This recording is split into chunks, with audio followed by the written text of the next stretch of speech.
Salut, alors j'ai vu une vidéo de quelqu'un qui faisait un ping-pong avec la lib ASFML.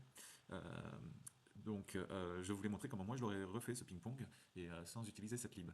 Donc pour ça, je vais utiliser une stack, un framework que j'ai fait, qui se veut être un peu comme Qt.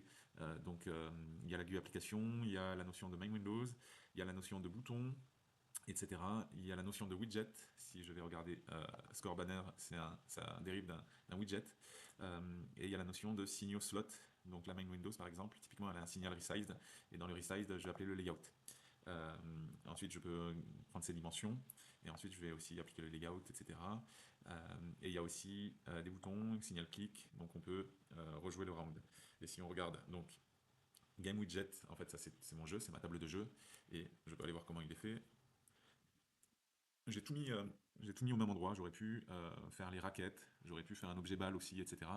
Mais en vrai, c'est un petit logiciel que j'ai fait très rapidement pour tester les performances. Et comme je voyais cette vidéo de ce monsieur qui faisait une vidéo de démonstration pour comment faire un ping-pong, je voulais voir si j'étais en capacité de le faire et à quelle vitesse. Donc, en une heure, complètement capable de le faire.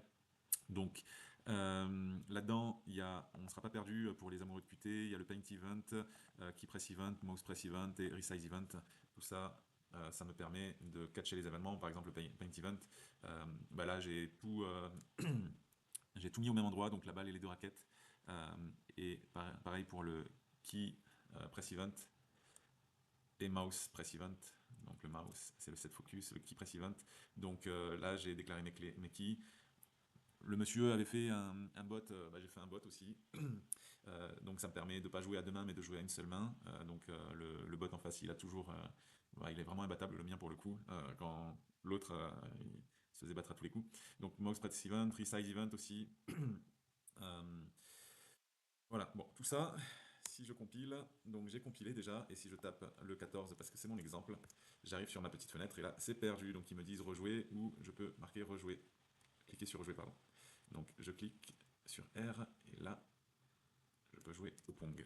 Voilà à quoi ça ressemble, un Pong un peu plus sympa. Donc en haut, à ce niveau-là, là-haut, vous avez la bannière que j'ai faite, un petit bouton pour rejouer ici avec le hover et si je clique, il y a aussi le clic qui est hop là. Voilà, assez fluide. Donc ça c'est sur Windows. Euh, Si je quitte ça, donc là ils me disent OK. Donc là j'ai d'autres exemples de cette stack. En vrai, elle est pas mal, elle permet de faire pas mal de choses. Si je vais sur ma distri WSL, je peux faire un build.sh. Donc là, je recompile ce que je n'avais pas fait. Et c'est exactement la même base de code. Hop là, donc exactement la même base de code. Donc vous retrouvez tous les exemples. Il y a le simple Windows, le core application, etc. Il y a des tests de thread. Tout ça, ça me permet aussi de tester toute ma stack. Ok, donc là, ça a fini de compiler. Donc maintenant, je choisis le 14 et là, j'ai la même fenêtre sur Windows. Donc exactement la même base de code. Euh, alors je comprends pas, j'ai l'impression que l'image est quand même de meilleure qualité sur Linux, même si c'est plus petit. Hop là, ça répond mieux et ça a l'air plus fluide. Voilà, pourtant c'est du WSL dans la CMD, donc c'est quand même sympa. Bon, voilà. Donc pour ceux qui n'ont pas envie de télécharger SFML et s'emmerder avec des fenêtres assez complexes, etc., qui ont envie plutôt de se concentrer sur de l'interface, un petit peu comme le ferait Qt, vous pouvez télécharger cette base de code, c'est du header only. Et, euh, et du coup, pour vous montrer un petit peu, par exemple, il y a les threads, donc si je fais 12, donc là, j'ai regardé ce qui s'est passé avec mes différents threads, j'ai échangé des signaux entre le worker A, worker B, etc., pour voir si ça passait. Les signaux sont, donc là il y a tous mes logs, hein. mes, si- mes signaux sont à la fois en queued connection et direct connection, ou en auto, pour vraiment tout tester. Euh, il y a quelque chose de sympa qu'on peut tester, c'est le multi-runtime.